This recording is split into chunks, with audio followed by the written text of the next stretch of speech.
so great when we can pull at the cooler side seats, especially when we have the new GM of the Toronto Argos, Mike Pinball Clemons. Do you get Pinball or Mike more often day to day?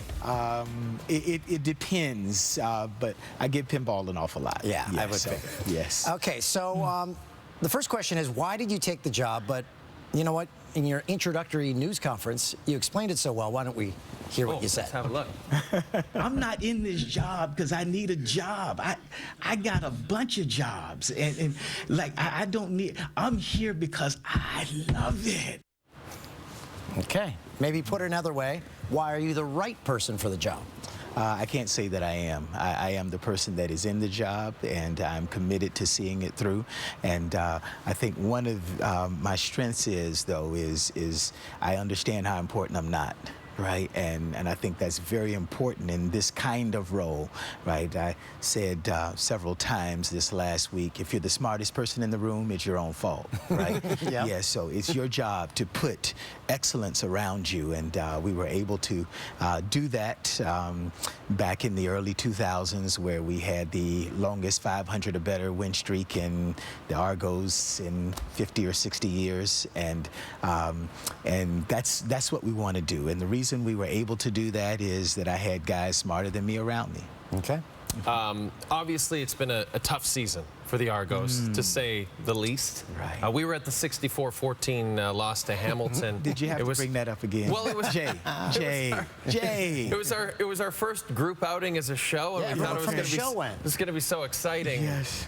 And it was a tough one. What's the first thing you got to do, Pinball, to get this whole thing back on track? Yes. Listen. Right.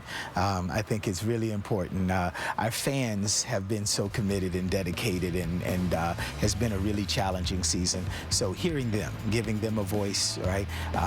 We have some very competent people that are in our organization right now who have won before and have been successful in the past.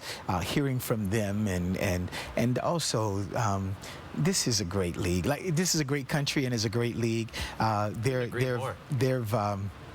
are guys from around the league who have called to volunteer information, and I'm listening to those guys. Now, you have to be careful because, you know, yeah, some of them are opponents and they may tell you the wrong thing, right? So let's weigh it all, right? But yeah, there have been so many great people, and for us, we've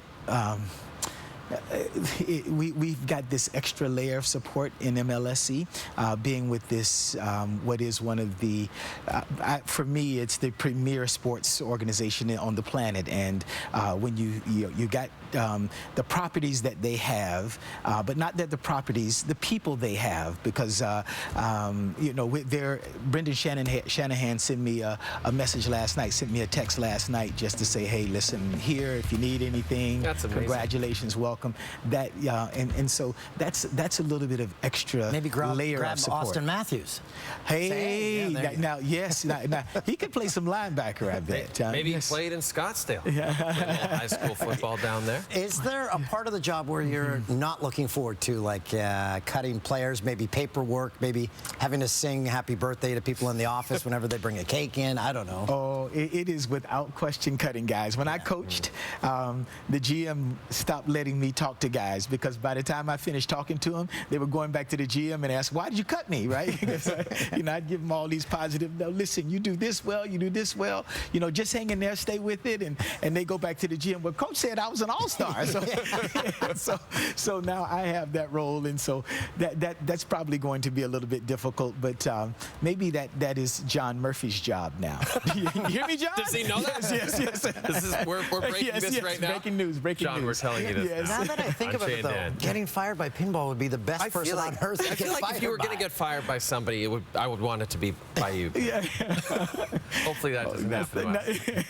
Rapid fire time. We're going to throw some rapid fire questions at you, Pinball. First of all, you were born and raised in Florida. Yes. You've been in Canada for a long time, raised your kids here. What is your favorite season?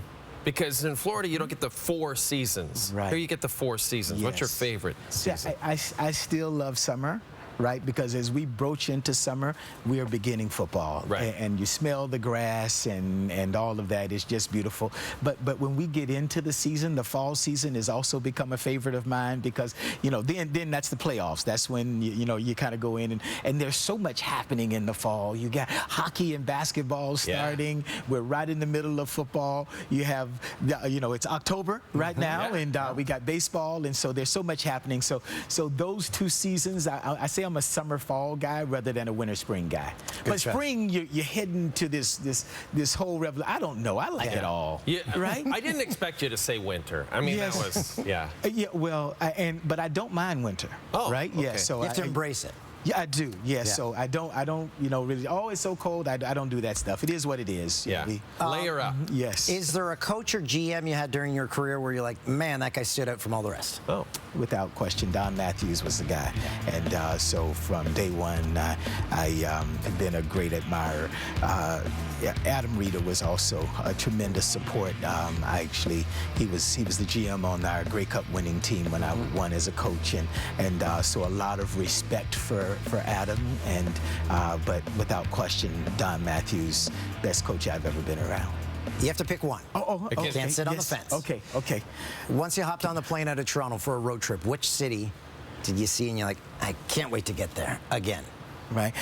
The city that you can't wait to that I can't wait to get to is Vancouver. The place I love to play is Hamilton. So, we're on opposite ends, right? So love to play in Hamilton. The city, but the fans in Saskatchewan, I mean, that's just crazy too. So I love that. So I'm on the fence again. I got a rash. yes. I love how you said you have to pick one. Okay, Pinball, this is exciting. It is time for the Wheel of Destiny. Oh, my.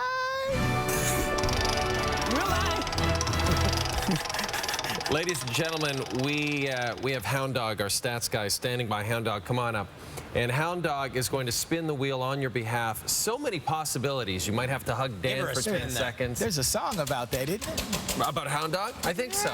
Here was a famous one. Here we go. And this is exciting. I hope it's not hug Dan for 10 seconds. Oh! You're free to leave. That's the best one of all. That's the best one of all. It's very good. Pinball, thanks, man. For me, it's not the best one at all because I love listening to you guys, seeing you guys, and I watch you every night. So thank you. All right, thanks for having me. Congratulations. Now get out of here.